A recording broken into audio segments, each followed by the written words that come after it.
Eu vou pedir para a Poliana, pode orar para a gente começar, por favor?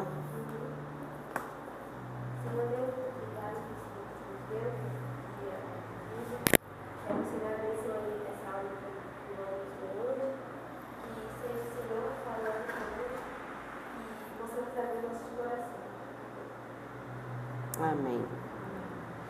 Pessoal, bom dia. A gente parou, na verdade, na semana passada, falando um pouco sobre identificação, né? A gente está falando métodos ou coisas que a gente percebe que Jesus usou para se conectar com as pessoas para fazer a sua missão, né? E a gente parou na parte de identificação. E só para lembrar, a gente parou naquele ponto de que a identificação, ela também tem um limite, tem que ser uma identificação com cautela, né? Nem tudo a gente pode se identificar com o público que a gente quer alcançar. A gente até brincou, você vai trabalhar com viciados, você não tem que se viciar para trabalhar com eles, né? Vai trabalhar com alcoólatras, não tem que beber para falar com eles. Então, a identificação, ela tem um limite, certo? Então, a gente tem que ter esse cuidado. Qual é esse limite? O limite que não fere a minha fé, aquilo que Jesus colocou para nós como padrão para um cristão, né? A minha ética, as coisas que eu faço, eu não vou roubar para evangelizar um ladrão, entende? Então tem esse limite que nós temos que ter cuidado. Aí a gente até falou que às vezes tem muitas coisas até culturais, né? Que também temos que ter cuidado para não passar, né, para um lado errado, né? Nessa ideia de identificação. Bom dia, bom dia. Quando a gente se propõe a se identificar com o povo, o que isso ajuda? Ajuda porque o grupo-alvo se abre com mais facilidade, né? Eu tenho uma fotinha com a Poli aqui. Uma coisa que facilitou muito amizades em relação à Poliana é que ela come tudo. Ela senta no chão, come com a mão, né? Nem todos nós temos a mesma disponibilidade. Nem todos nós conseguimos comer todas as coisas. Por exemplo, mesmo eu. Não é tudo que eu consigo, eu como, né? Mas não é com a mesma alegria que ela. Ela come qualquer coisa, o que põe. Então aquilo ali chamava muita atenção das pessoas. E realmente abriu muitas portas de amizade, né? Então Deus vai usar coisas em nós. Uma pessoa pode ser essa maneira de poder sentar no chão, comer com a mão, comer qualquer coisa. Isso vai abrir portas. Mas se você não é assim, Deus vai usar outras áreas da sua vida também. Né? Isso é que a gente tem que ficar só atento de saber o que Deus está usando, o que Deus pode usar. Na minha maneira de ser, né? Que as pessoas percebam identificação. Às vezes você é uma pessoa carinhosa, afetiva, né? Você não tem problema de pegar um bebê no colo, né? De fazer um carinho, dar um abraço. Isso também pode ser um elo de identificação com as pessoas com quem você vai trabalhar, né? Acho que quase todo mundo aqui conhece o pastor Clécius, né? Então ele trabalha muito com povos de rua. E ele se identifica tanto que às vezes quando ele ia falar de Jesus para a pessoa que estava na fila esperando comida, as pessoas perguntavam se ele queria entrar na frente, né? Porque ele parecia mais um menino de rua do que eles, né? De tanta identificação, né? Então tem coisas que às vezes são físicas, às vezes é a nossa maneira de ser, né? Às vezes é a maneira de agir. Então é necessário o ambiente de identificação que você melhor vai entender aquele grupo ali. Isso ajuda bastante também. Agora, mudando para o método 6 de Jesus, foi contação de histórias. Jesus contou histórias, muitas parábolas, né? A gente tem várias. Agora, dessas parábolas, dessas histórias, ele tirava, bom dia, verdades espirituais para a vida, a coisas do dia a dia. Ele não falava de coisas que o povo não conhecia. Ele falava de coisas que o povo conhecia. E por que ele usava isso? O que você acha? Por que ele usava esse método de contar histórias, falar de coisas que as pessoas conheciam? Para quê? Patrícia, eu não sei, contar histórias, ele é bem relevante na história da humanidade. Uhum. As pessoas já contavam histórias e isso é um modo de divulgar cultura durante as gerações. Né? Isso. Eles contavam histórias e Isso. Há muitos povos, né, que a gente chama de culturas orais, eles preservaram sua cultura, passaram ensinamentos através de histórias. Então as histórias ajudam a pessoa a memorizar mesmo, né? A mentalizar o ensinamento e a aplicar para a sua vida. Por exemplo, Muitas vezes a gente está ouvindo uma pregação e a maioria dos pregadores trazem alguma história, traz uma ilustração, né? Para quê? Para ajudar aos ouvintes a gravar aquele ensinamento. Às vezes você não vai lembrar nem o texto bíblico que foi ensinado, mas a história, mas ele contou a história tal para ensinar sobre isso. E aquilo fixa na mente, né? Então, uma forma da gente abordar as pessoas, né, e conversar é com histórias. Então, isso ajuda bastante. Ontem nós saímos para o evangelismo e nas duas oportunidades que eu tive de abordar primeiro uma senhora, depois um grupo de crianças, eu usei a mesma história, mas com uma abordagem diferente. Né? E aí eu fiz uma ilustração, né? Olha, vamos pensar numa situação. E aí começava a conversa contando uma história. Com a senhora, a mesma história, com as crianças, a mesma história, mas de uma maneira diferente, né? Uma abordagem que uma linguagem que cada um entendesse claramente e pudesse guardar aquele ensino, entende? Então isso é muito bom. Faz com que a pessoa se grave aquele ensinamento com mais facilidade. Por exemplo, pense na parábola do filho pródigo. Jesus, ele poderia ter ensinado assim, olha, Deus te ama tanto que ele vai receber você de volta, não importa quão pecador você tenha vivido. Poderia ter falado diretamente assim, não poderia? Esse era o ensino, não é? Mas ele não fez isso. Ele conta a história de um menino que deserdou sua família, separou sua herança, voltou para casa para implorar por misericórdia, mas foi surpreendentemente recebido de braços abertos pelo seu pai, que esperava diariamente pelo seu retorno. O que é mais poderoso? A história que envolve o ensino ou somente o ensino em si?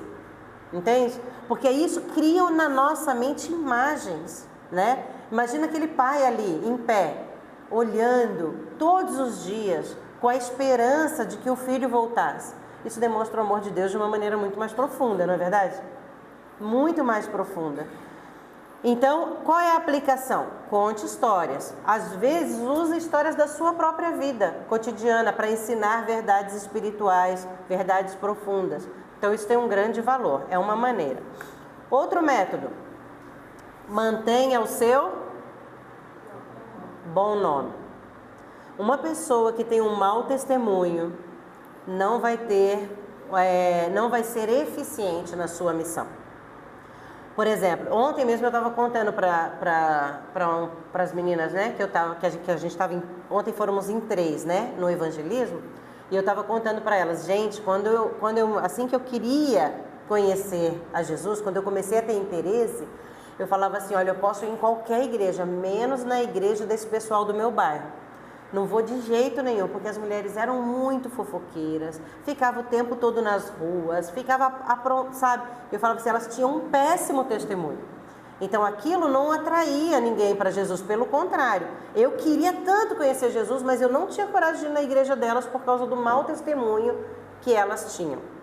Então o nosso testemunho vale muito, né? A minha maneira de viver, a minha maneira de agir, isso conta muito. Então o cristão tem que lembrar que eu não sou só salvo, mas eu também fui chamado para a santidade. Minha vida precisa estar, não quer dizer que você tem que ser perfeito para fazer uma boa missão, porque ninguém vai ser, não é isso. Mas a pessoa tem que ver em você que você está na mesma caminhada que ela, que você está lutando para uma vida, né, para ser cada dia um pouquinho mais parecido com Jesus. E isso atrai as pessoas, né? Que aquilo que você é e aquilo que você fala. A gente falou na aula passada que não adianta também só um bom testemunho se você não abrir a boca e dizer para a pessoa que ela precisa ser salva, que ela precisa se arrepender dos pecados. Então as coisas têm que andar juntas, nem tanto para um lado, nem tanto para o outro, mas um equilíbrio. Estamos juntos? Então as pessoas ainda não sabiam que Jesus era o Messias, mas eles vinham até Jesus. Então ele tinha um bom testemunho, tinha algo que atraía as pessoas a ele, mesmo sem saber ainda quem ele era. Em missões, as pessoas devem vir até Jesus, mas isso vai acontecer através de quem? Através de você. A mesma coisa em qualquer contexto. Quando uma pessoa olha para você, Se ela vê algo de bom na sua vida, isso vai atrair ela para ouvir o que você tem a dizer. O contrário também é verdade, né? Ela não querer ouvir porque o que ela vê em você é algo que ela não quer para a vida dela. Estamos juntos? Ok, da mesma forma ninguém pode entender... Opa, não, é isso. Ninguém pode entender corretamente o que você representa sem entender você. Aqui a gente está falando de linguagem. Marcar-se intencionalmente é essencial para cumprir o seu propósito. Eu acho que eu pulei um, né? Desculpa. Isso. Aqui entra o quê? A linguagem que você usa. Como que as pessoas vão entender o que você está dizendo? Através da maneira como você transmite uma mensagem. Então não adianta eu chegar, por exemplo, ontem a gente abordou um grupo, tinha 5 crianças. Não adianta eu chegar ali e começar a falar com uma linguagem teológica aprofundada, né? Porque as crianças não vão compreender, não vão entender. Então a gente tem que perceber o ambiente e adaptar a minha linguagem. Ache a linguagem do povo com a qual você trabalha. A gente sabe que grupos específicos têm uma linguagem específica, né? Por exemplo, se você vai trabalhar com povos de rua, tem uma linguagem que é deles. Olá! E não é porque você não conhece essa linguagem que você não pode trabalhar com eles. Você tem que estar com o coração só aberto para aprender, né? Para aprender e se adaptar. Estamos juntos? Então, para começar, é só se adaptar. Também não adianta eu chegar, por exemplo, num grupo de senhoras e começar a falar em gíria e não sei o que elas vão ficar... Não vai abrir caminho, vai fechar. Então, tudo nós temos que entender a linguagem do povo e adaptar a linguagem para que ela seja clara. Estamos juntos? Jesus usou essas parábolas ou histórias bem simples para ajudar as pessoas a se sentirem de certa forma sobre a sua mensagem, que é a forma mais eficaz de educação. Às vezes era um ensino, às vezes era uma repreensão, né? Mas ele usava aquela abordagem, aquela maneira de ensinar através das histórias para causar um impacto naquela pessoa que estava ouvindo. Agora, por que a gente tenta encontrar a linguagem que o povo-alvo melhor entende?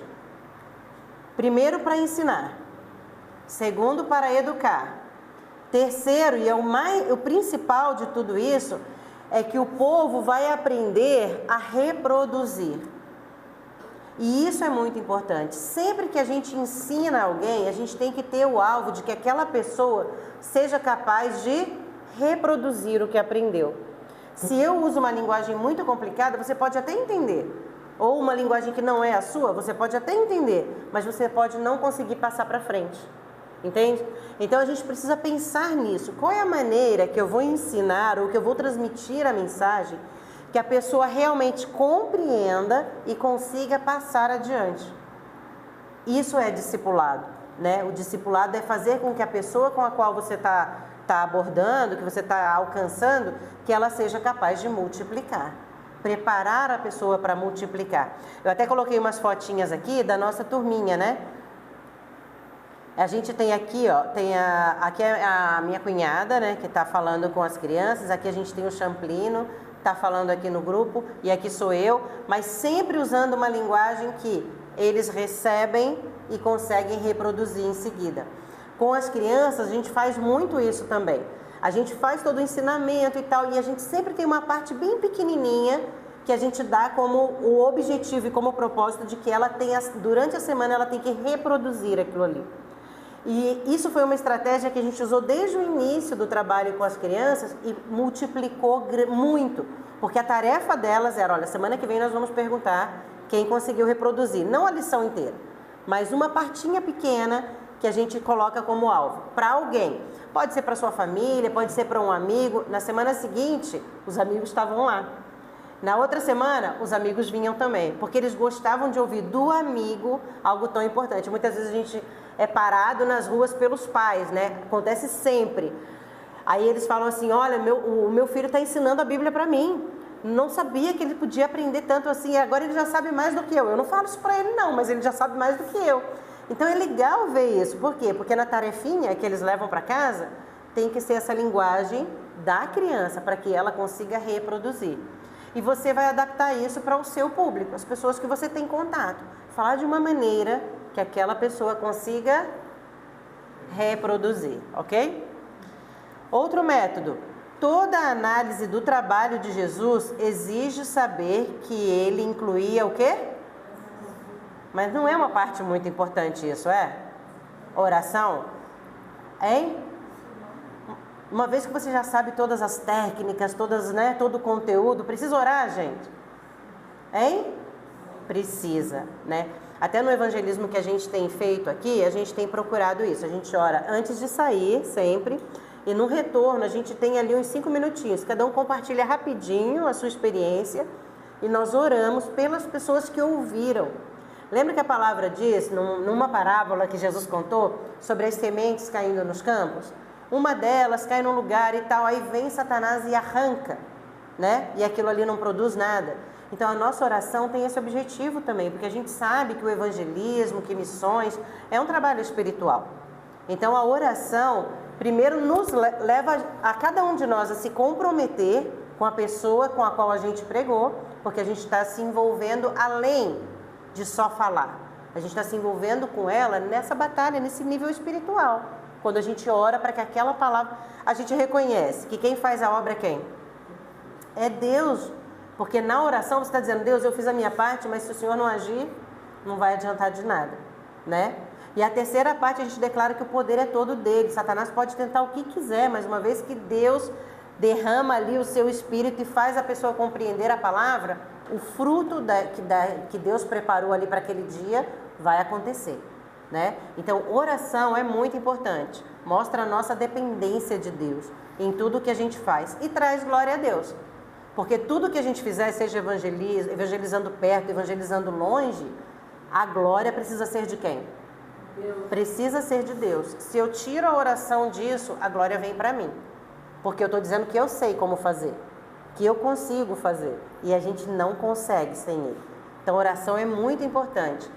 Principalmente para me lembrar de que quem vai fazer a coisa acontecer é Deus e não eu. Nem meus métodos, nem minha estratégia. Tá bem? Ok. Método 10. Treinamento de equipes. Ele treinou os 12. Ele escolheu 12 discípulos para estarem com ele. Alguém pode abrir para mim? Marcos. Tá rindo do quê? Da mamãe, né? A mamãe estava grande ali, né? Treinamento de equipe. Ele treinou... Essa foto aqui é eu e meu esposo, né? Lá no seminário, onde a gente tem trabalhado no ensino, né? De novos obreiros. Uma coisa que a gente tem no coração é treinamento dos nativos, para que eles fiquem cada vez, né, mais capacitados para continuar e até iniciar novos ministérios. Então, alguém pode ler para mim? 3, versículo 14. Então designou 12, aos quais chamou de apóstolos, para estarem com ele e para os enviar a pregar. Ok, para estar com ele é a primeira parte. Então, nós precisamos ter aquele grupo de pessoas que você vê, né, que pode reproduzir. Então, esse grupo de pessoas sempre tem que andar mais perto de você. Vai ser os seus discípulos, serão os seus discípulos direto. Pessoas que vão observar você fazendo o ministério, né? E você já vai intencionalmente aproximar essas pessoas para que eles possam reproduzir. Ele falou, primeiro para estar com ele, para depois os enviar. Então, são 2 passos. E nós precisamos, como cristãos, fazer isso o tempo todo. Missões, evangelismo, viver o cristianismo, isso é discipulado. Eu falo uma frase que às vezes o pessoal acha que é muito pesada, mas é verdade. Ou você está discipulando alguém, ou você está sendo discipulado. Se você não estiver em uma dessas situações, você está em desobediência. Forte, né? Mas a palavra diz, ide fazei discípulos. Então, como cristãos, eu preciso estar envolvido em discipulado. Ou eu estou aprendendo, ou eu estou ensinando. Ou estou sendo discipulado, ou estou discipulando alguém. Porque é uma ordem que Jesus deu. Não é só para alguns, não é só para a liderança da igreja. É para cada cristão. Ou você está recebendo o discipulado de alguém, ou você está discipulando alguém. Isso é muito importante. Todo cristão precisa entender. É uma ordem e eu tenho que obedecer. Não é só a liderança da igreja que tem que estar envolvido nisso, mas cada um de nós tem que ter alguém em quem eu estou investindo espiritualmente, com o objetivo de que essa pessoa invista na vida de alguém. É a única maneira da nossa igreja crescer, única maneira da gente ter cristãos fortes, porque nós não podemos encher a igreja de crentes salvos, que tem Jesus como Salvador, mas não tem Jesus como Senhor. A palavra de Deus diz que a gente tem que receber Jesus como Salvador e Senhor. E o senhorio acontece no discipulado. No discipulado eu vou aprender a ter o caráter de Cristo. Então eu tenho que me envolver com o discipulado. E quando você ensina, você aprende mais. Isso é claro. Você fez o seu discipulado, aprendeu, recebeu. Quando você começa a ensinar outra pessoa, aquilo grava de uma maneira muito maior. Você vai aprender mais quando está disposto a ensinar. Ok? Então vamos lá. Só para fechar a parte de Jesus aqui. Não desperdice tempo. Presta atenção, gente. Aqui já é uma parte que a gente tem que ter o cuidado e alguém precisa abrir para nós aí. Lucas 10. E eu vou ler a Bíblia primeiro para vocês não se escandalizarem comigo, para ver que é a Bíblia que diz isso. Lucas 10, 10 e 11.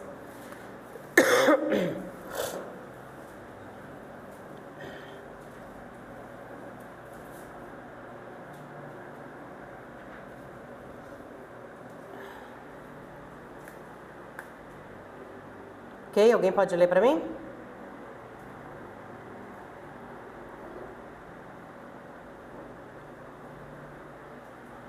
Se não tiver Bíblia, pode ler ali também, ó. Aqui no meio tem o texto, se alguém quiser ler.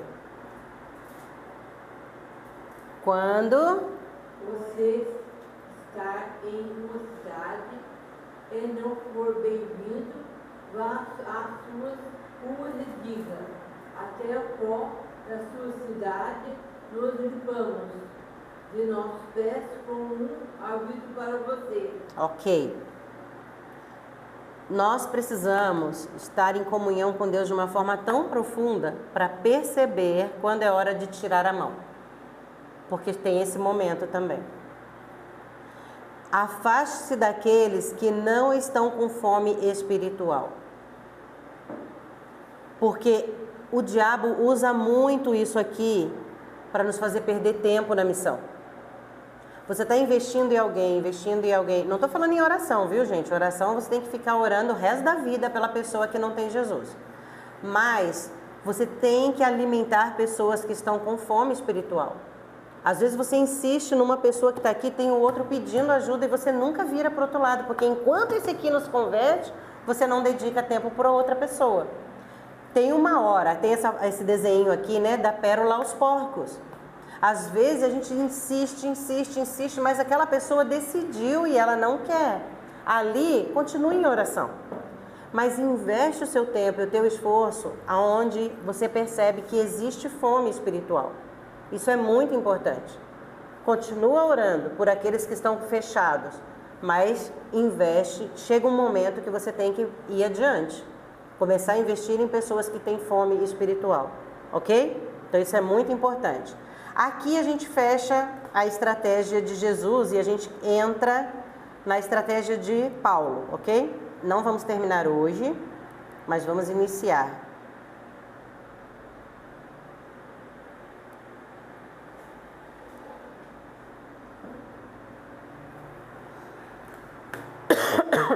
Quando a gente pensa em Paulo, com certeza a maioria, né, das pessoas pensam em Paulo como o maior de todos os missionários da Bíblia, depois de Jesus, claro, né? Por causa de todas as histórias, pelo menos é quem a gente mais ouve, né, que fez missões ali na Bíblia. Não temos evidência de que Paulo sentou com Barnabé e ali fizeram, né, traçaram um plano estratégico. Vamos por aqui, vamos fazer isso, vamos fazer aquilo e tal. Oficialmente, né, um projeto que apresentou para a igreja, a gente não sabe. Né? Provavelmente não foi assim. Mas, quando a gente observa Paulo e a maneira como ele agia, nós podemos pegar e retirar do trabalho dele alguns princípios que ele demonstra na caminhada dele, como ele fazia o ministério. E esses princípios nós podemos avaliar para ver se encaixa nos nossos dias também, ok? E aqui a gente vai começar a olhar alguns princípios que a gente percebe na caminhada de Paulo.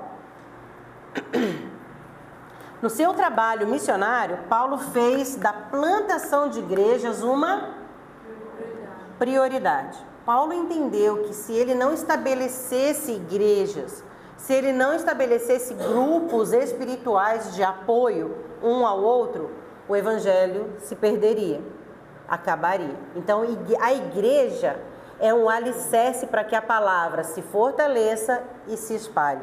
E isso é muito importante nós entendermos. Hoje em dia a gente tem uma cultura muito grande, aqui no Brasil até mais, né? Em Moçambique eu acho que ainda não chegou. Mas como tudo chega lá em pouco tempo, né? Talvez no futuro. A gente tem a cultura dos desigrejados, né? Não preciso de igreja. Eu tenho Jesus, eu sou igreja, então eu sou igreja eu e eu mesmo, né? Eu futebol clube, né? Então a gente percebe essa cultura crescendo cada vez mais. Só que essa não está na palavra do Senhor, né? Não é o que a palavra ensina. A igreja como grupo instituído, não estou falando como templo, mas como grupo instituído que se reúne, que se edifica, que se fortalece, que se ajuda e que se multiplica, é a parte estratégica principal que Paulo usou, ok? Então, onde quer que ele passasse uma grande oportunidade, né, de tempo ali, ele plantava uma igreja. Então, após a plantação, Paulo se preocupava com o quê? Desenvolvimento e crescimento dessa igreja. Há pouco tempo atrás, a gente foi a gente teve uma, acho que eu posso chamar infelicidade, de ser convidado para ir numa igreja. Nós fomos, né? E ali estávamos apresentando o trabalho, né? Falando do que temos feito e tal e tal. O pastor chegou e falou assim: qual é o povo que vocês trabalham? Aí a gente falou, né? O povo tal, o povo Yanomami, o povo Xangana e povo tal. Ele falou assim: mas já tem crente entre cada um desses povos? Tem. Então eles não precisam mais. Não precisam de ajuda, não precisam de apoio. Jesus precisa de um representante em cada etnia para voltar. Então se já tem um crente lá, tem que ir para outro lugar. Você não pode continuar ali. Fiquei pensando, é sério isso mesmo? Que ele pensa assim. Deus está preocupado que tenha só um representante de cada língua e de cada povo? Será? Será que ele só quer representar, ter um representante, né, da Babel ali, né? Será que é isso mesmo? E aquilo ali foi tão... Ele simplesmente olhou para nós e falou assim: tudo que vocês fazem é irrelevante. Com essas palavras. O trabalho de vocês é irrelevante. E olha que ele estava pagando o almoço. E ele estava pagando o almoço, deu até ânsia, né? Foi terrível. Sabe, uma linha de pensamento totalmente antibíblica. Não está na palavra isso. É lógico que a gente sabe que haverá, né, que a palavra diz que lá estará representante de todas, mas não quer dizer que Deus não está preocupado com pessoas. Ele não está só preocupado com uma língua ser representada lá, mas com pessoas. Então a gente tem que fechar todas as igrejas se for assim. Isso a gente pensou, então por que ele tem igreja no Brasil? Ele tinha que sair do Brasil, ele tinha que fechar a igreja dele, né? Mas ele está ali, então não faz sentido. Entende? Por quê? Porque desenvolvimento e crescimento da igreja é importante. Tem um propósito para isso. Senão a gente fecha todo mundo, vai todo mundo para povos não alcançados e aqui o Brasil fecha tudo, porque já tem cristãos aqui. Não tem lógica isso, né? Ok, a missão de Paulo não se restringia apenas à pregação do evangelho, mas incluía uma demonstração de cuidado e preocupação pastoral, desenvolvimento do cristão, né, e de grupos específicos. Paulo plantava e estruturava a igreja. Estamos juntos?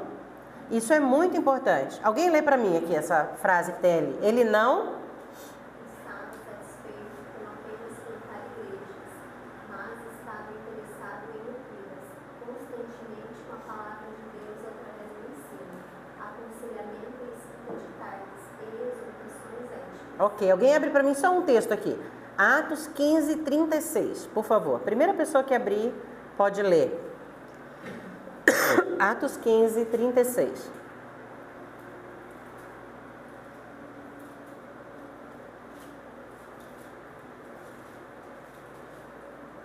E alguns dias depois, disse Paulo a Bernabé: tornemos a visitar nossos irmãos por todas as cidades, em que já anunciamos a palavra do Senhor, para ver como estão. Já anunciamos aos irmãos. Então, se chama de irmãos é porque se converteram. Mas vamos retornar para ver como eles estão. Por exemplo, Moçambique é um país que foi alvo desse tipo de pensamento. Os povos precisam ser evangelizados. Então, missões de curto prazo ganhou assim uma ênfase muito grande. Não estou dizendo contra missões de curto prazo, entendo. A missões de curto prazo é excelente, porque o pessoal vem com aquele gás, vai passar ali 1 mês, 3 meses, fazendo um trabalho forte. Isso é muito importante. Mas esse trabalho, sem pensar na continuidade, muitas vezes é em vão. E muitas vezes causa mais prejuízo ao evangelho do que um bom serviço. A gente sempre fala isso. Moçambique é um país evangelizado, mas não discipulado. O que que isso se reflete? Se reflete em igrejas ditas evangélicas, mas que continuam a praticar sacrifícios de animais e até sacrifícios humanos, mas tem placa de evangélico, porque creem em Jesus também. Percebe? Então eles conheceram o evangelho, aprenderam que Jesus salva, amém. Então essa mensagem foi incluída às minhas crenças, foi adicionada a tudo que eu creio. Então, quando o evangelho não responde a algum problema que eu tenho, eu volto para aquilo que eu conhecia antes. Tô doente, eu vou para onde? Vou para o curandeiro. Tem algum problema, não estou conseguindo serviço? Vou procurar os espíritos dos antepassados, para que ele possa me ajudar. Entende isso? Vou fazer sacrifícios. Porque ele se tornou um país evangelizado, mas não discipulado. Sem um conhecimento real da palavra de Deus, que nos ensina que Cristo, o caminho de Jesus, é uma escolha, não é mais um caminho. Ou eu estou aqui ou eu estou ali. Então, e não houve o discipulado. E é isso que nós temos que ter muito cuidado, que a gente pode pensar que isso só acontece em missões lá longe, mas isso pode estar acontecendo dentro das nossas igrejas. As pessoas ouvem o evangelho, agrada, é bom, chega na igreja, tem um convívio legal, eu vou começar a participar dessa igreja. Gostei. Mas os seus valores não mudaram, porque não teve esse confronto durante o discipulado. Porque o discipulado é que vai fazer essa pessoa confrontar a sua velha natureza com a nova vida que Cristo traz para nós, como uma proposta nova, como uma identidade com Ele. Isso só vai acontecer durante o discipulado, não acontece em uma semana, nem acontece em 1 mês. Isso é um processo e só vai acontecer quando alguém estiver junto com ele, se dedicando tempo, se entregando nesse relacionamento de discipulado.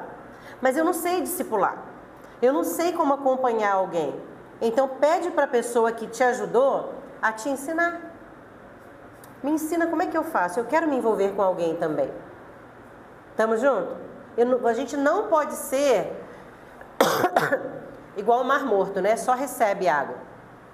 A água estoca ali, apodrece, cheira mal, cheira muito mal. Está só estocando o que recebe. Nós, como cristãos, não podemos ser assim. Nós temos que ser um canal, né? Entrou e tem que ir para frente. Para entrar mais, coisa nova. E vai. É um rio, não é assim que Jesus fala? Do seu interior fluirão rios de água viva. Então tem que fluir, tem que sair. Você não pode só receber. Você tem que ser um canal de bênção, que você recebe e passa adiante, recebe e passa adiante. E isso não são só alguns. Gente, eu vou repetir isso 1000 vezes, para ficar bem na nossa cabeça. Não é só a liderança. Cada cristão é chamado para viver assim, como um discipulador, porque essa ordem foi dada a cada um de nós. mesmo apesar da urgência, Paulo tinha pressa. Ele falava isso muitas vezes. A gente tem que evangelizar, a gente tem que alcançar os confins da terra, mas ele não abandonou esse cuidado pastoral. Ele não se satisfez apenas em plantar uma igreja. Plantei igreja aqui? Deu. Não. Apesar das suas próprias afirmações sobre isso, ele estava pronto para sair, ele queria ir para outro lugar, mas ele ficava ali enquanto ele percebia, não, ainda não tem uma liderança sólida que pode prosseguir, então eu vou ficar, até que a coisa esteja bem estruturada e aí ele possa ir para um outro lugar. Então as cartas de Paulo não são textos missionários no sentido fechado, mas são correspondências pastorais, sem dúvida um pastor missionário, porque ele falava muito de eu tenho que sair, eu tenho que ir para outro lugar, mas ao mesmo tempo esse cuidado pastoral não era abandonado. E esse cuidado pastoral ali é o discipulado, é o acompanhamento das pessoas. Que pessoas são essas? Essas cartas que ele escreveu são correspondências pastorais, que respondem a problemas particulares. Ele tratava em suas cartas, às vezes, uma coisa, citava a pessoa pelo nome, e o problema dela específico, para ver como ele se preocupava individualmente também, né? E também com problemas que a comunidade como um todo estava passando, ok? Ele não deixou as novas igrejas sem liderança. Ele e Barnabé nomearam para eles presbíteros, aqui é o texto, alguém lê para mim, nomearam presbíteros em cada, e com oração e jejum, ok? Então, em cada igreja, eles esperavam, discipulavam, preparavam uma liderança para que esses também pudessem reproduzir. Deixava esse povo aos cuidados de quem? Entregavam a quem? Ao Senhor, né? E isso é uma outra coisa. Às vezes a gente está caminhando com alguém e a gente acha que a pessoa nunca está preparada. A gente não confia. E aí a gente não delega, a gente não passa para ela funções. Então isso é um problema também, é um perigo. Não está preparado ainda. Às vezes é por zelo, né? Ai, coitadinho, vai que ele vai se frustrar, ou não vai dar certo, ele não vai conseguir. Anda junto. Anda junto com eles. Por exemplo, a gente foi tirado de Moçambique, né? Às pressas.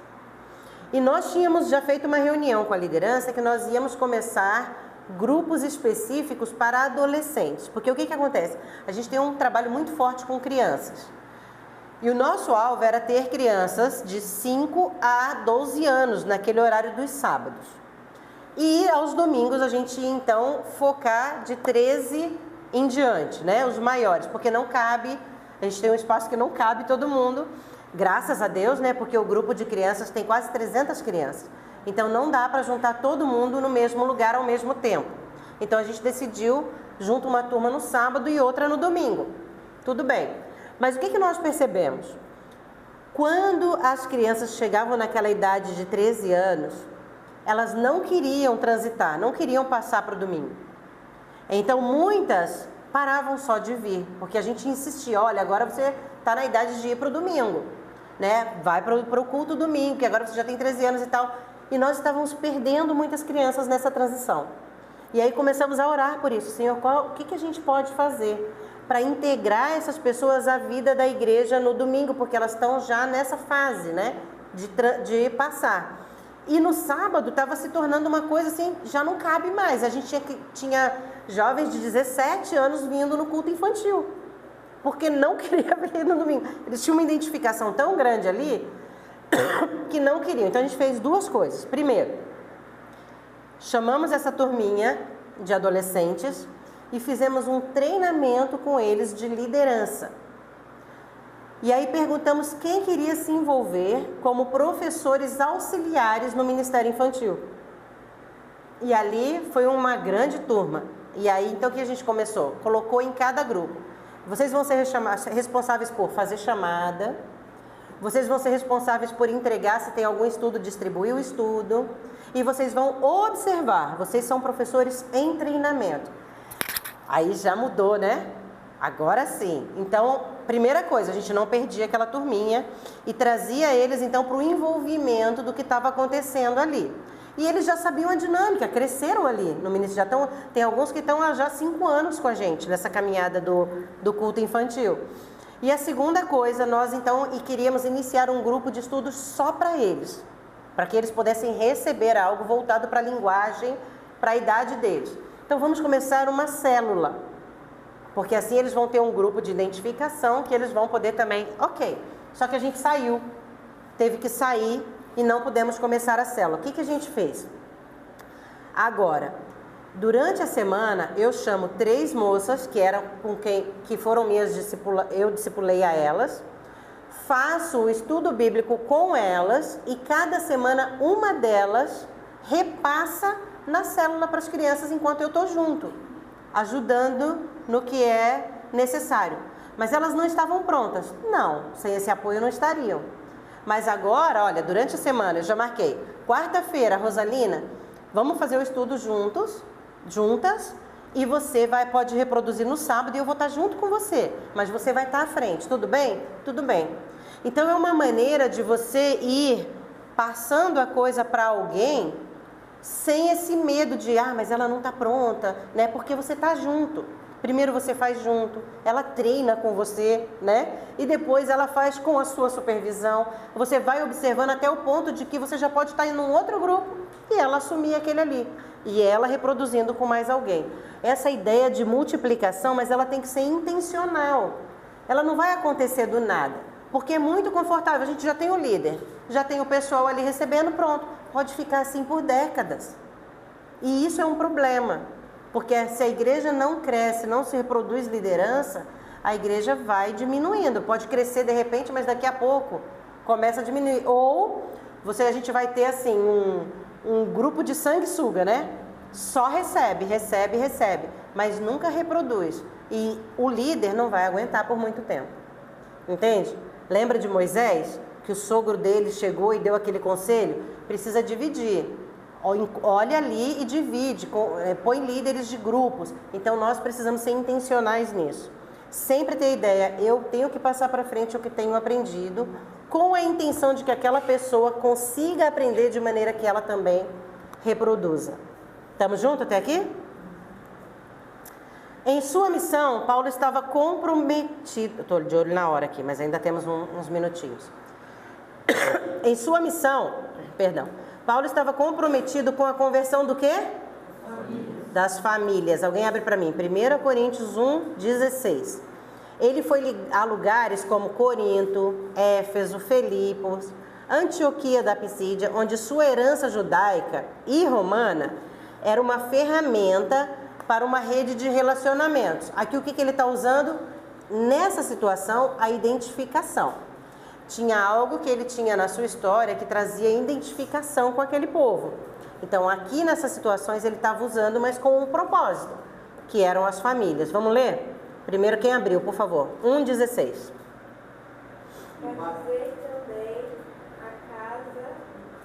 Vai dizer também a casa de Estefanas. Além destes, não me lembro se batizei algum outro. Ok. Quando ele fala de casa aqui, ele está se referindo ao quê? Família. Ele não está falando de casa a casa, né? Família de Estefanas. Então ele não se preocupou em evangelizar uma pessoa, mas tentou alcançar também a sua família, né? Então famílias, gente, é muito importante. Eu estou achando muito legal que nós começamos aqui o trabalho de jiu-jitsu e logo a Du, né, e mais outras pessoas tiveram ideia. O que a gente pode fazer para envolver as mães? Porque as mães sentam ali durante 1h30, né, 2 horas, esperando o filho fazer as atividades e elas estão ali, família. E a Du falou assim, vamos fazer alguma coisa para as mães estarem envolvidas enquanto os filhos têm aula. Isso é muito legal, tem a ver com isso, família. Alcançar não somente a criança, mas também seus familiares, né? A gente tem visto pessoas vindo na igreja, as crianças vindo com a igreja e trazendo família, trazendo pai, trazendo um tio, convidando alguém. Isso é muito legal, isso não é novo. Eu lembro da Ingrid. A Ingrid, quando chegou lá em São José, na época, acho que ela tinha uns 9 anos, né? Não, ela foi batizada, acho, quando tinha essa idade. E ela trouxe o irmão, trouxe a mãe, ainda criança. Então isso acontece, né? E é muito importante a gente estimular isso. Porque a gente às vezes pensa que a criança não tem como, né, reproduzir. Tem, porque o testemunho de transformação na vida dela impacta seus familiares. E nós temos que ter isso, essa visão. Não só o indivíduo, mas tentar alcançar também a sua família, ok?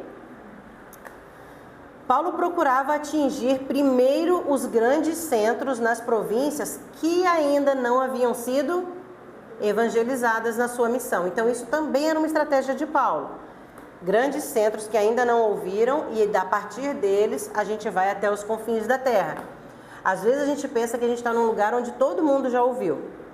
Aí o pastor Manuel estava compartilhando ontem, teve um homem com quem ele estava falando, que falou para ele: eu nunca abri a Bíblia. Nunca li um versículo bíblico.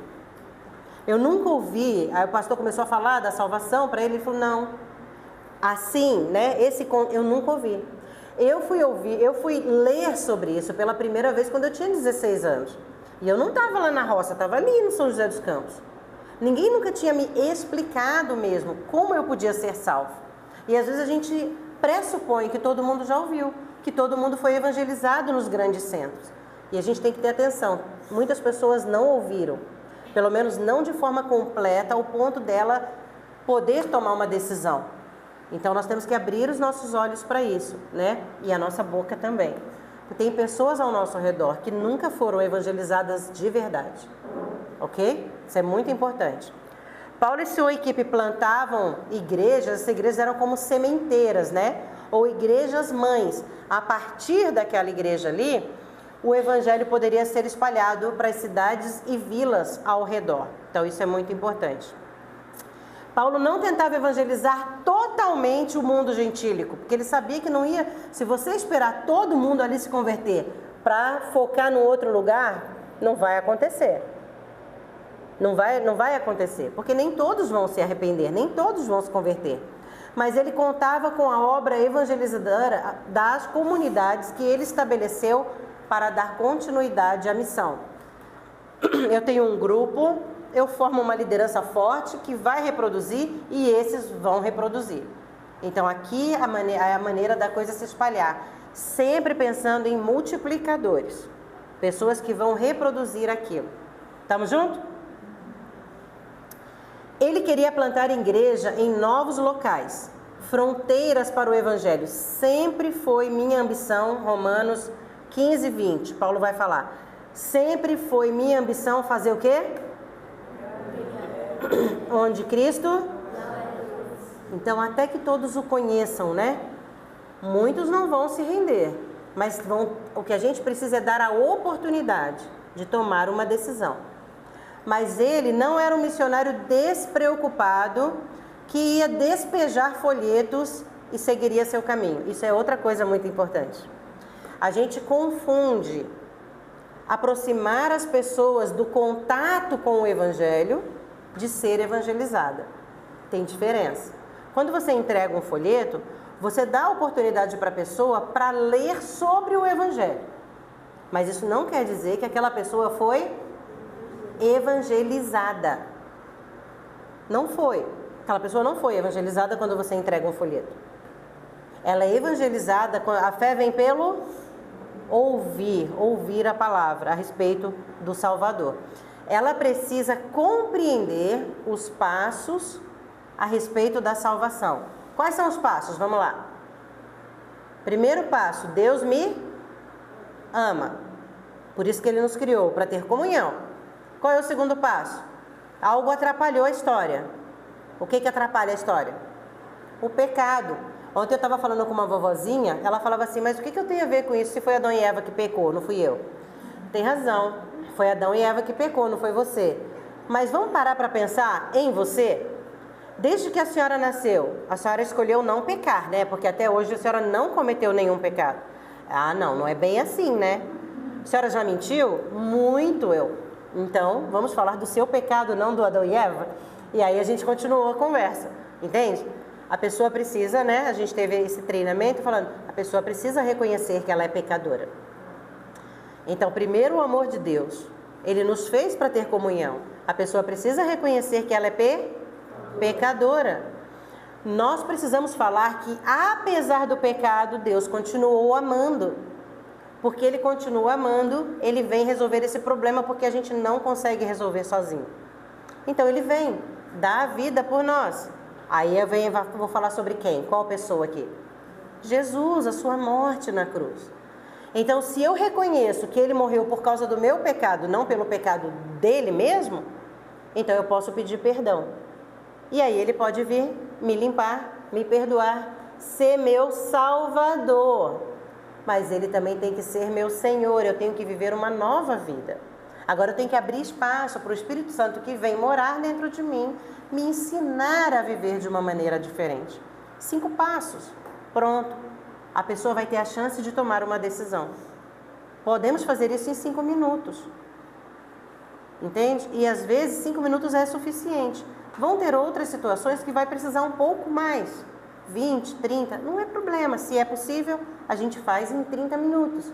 Mas 5 minutos é suficiente para a gente dar a chance da pessoa parar, refletir e tomar uma decisão. Ela precisa ser evangelizada. Ser evangelizada é compreender. O evangelho significa boas notícias. Quais são as boas notícias? Você pecou e vai para o inferno. É uma boa notícia? Não, mas faz parte da notícia. A boa notícia é a continuidade. O caminho para a salvação está aberto. A decisão é sua. Ok? Então, a pessoa precisa ser evangelizada. Ela precisa chegar ao ponto de poder tomar uma decisão. Para isso, ela tem que ouvir de forma clara, de que ela entenda. Então, às vezes, a gente decorou até um versículo para cada coisa. Chega lá falando um monte de versículo e tal, e tal, e tal, tudo de cor. A pessoa vai olhar para você, não entende nada, né? Então, é isso que nós precisamos ter o cuidado. Qual é a maneira que eu vou conseguir mostrar para essa pessoa de uma forma clara, que ela vai compreender e ser capaz de tomar uma decisão? Estamos juntos? Ok. Eu acho que a gente pode parar aqui, né? E aí, na próxima semana, nós vamos para uma igreja da Aliança lá em São Paulo. Então, a gente não... Acho que pode parar aqui. A gente vai abrir para um bate-papo sobre o que a gente viu hoje.